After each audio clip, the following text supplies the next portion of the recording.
Hi, my name is David Knight, and welcome to those amazing Psalms.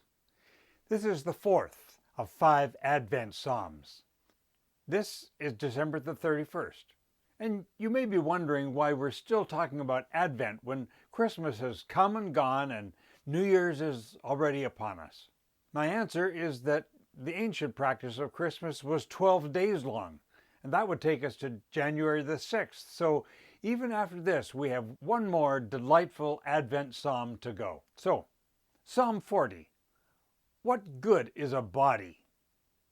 One of the distinctive marks of life in a pandemic is the 2-meter radius that defines social distancing, which is really about physical distancing. Life in 2020 was all about masks and lockdowns and Zoom meetings, all in the effort of keeping our bodies away from each other, lest we inadvertently breathe in or breathe out a potentially deadly virus to our neighbor. What good is a body that is so vulnerable or potentially such a weapon of mass infection? This is the great paradox of life in the flesh. This fragile instrument is also the vehicle of untold joy. With our faces and 5 senses, we drink in the exquisite gifts of life. Our ears revel with Beethoven and bird songs. Our arms hug those we love. We have hands to feed ourselves, and those opposable thumbs make golfing and gardening a whole lot easier. But we can also use these hands to do great harm. Having a body is what the advent of Jesus is all about. God putting on human flesh. Not just dressing up in human guise, like the gods in a Greek myth, or like angels in the Old Testament, but the outrageous, even scandalous proclamation that writer Friedrich Buechner calls it, that the Creator of the ends of the earth came among us in diapers. Why on earth would God choose to enflesh himself in a body that can foul itself and suffer as a human body can? As we have so often seen in these amazing Psalms, one of Israel's ancient songs gives us some perspective on this. Psalm 40 says, "Sacrifice and offering you did not desire, but a body you prepared for me. Then I said, Here I am.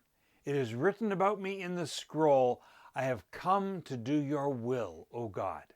The Creator gave us physical bodies to do God's will, to enjoy God's gifts, and to extend God's love and beauty into the world around us. The New Testament writer to the Hebrews quotes these words from Psalm 40, saying, "When Christ came into the world, he said, 'Here I am. You've given me a body, so I can do your will.'"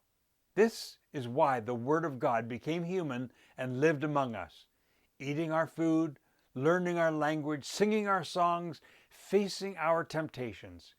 He came among us as a servant, washing the feet of his friends, feeding the hungry, as the psalm says, doing the will of God.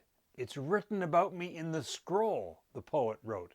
Jesus understood that the ancient scriptures, including this psalm, pointed to him, and that he was living human life in a physical body to demonstrate in the most down-to-earth way what doing God's will looked like. It's intriguing that this phrase, "a body you prepared for me," is actually a very loose paraphrase of the original Hebrew. The original text says, "You have dug out my ears." In other words, I'm listening, I'm all ears, I desire to do your will. Perhaps this is what the poet was saying to God. And for sure, this was the spirit by which Jesus served God. He gave not just his ears, but his hands and his feet, his entire body, as an instrument for doing God's will, for blessing us by his life and in his death. In sharing our human body, Jesus invites us to follow his steps. He shows us how to serve God as a living sacrifice, to say, "Not my will, but yours be done." Teresa of Avila, who founded the Carmelite convent in her native Spain in the 16th century, taught her sisters, "Christ has no body now on earth but yours. No hands but yours. It is your eyes through which Christ's compassion looks out at the world, your hands with which he blesses humanity, your voice with which his forgiveness is spoken, and your heart with which he now loves. The story is told of a French village during World War II in a bombing raid where a beloved statue of Christ was destroyed. The villagers painstakingly sifted through the rubble and managed to rebuild the statue, except for its hands. They searched and searched, but the pieces were never found.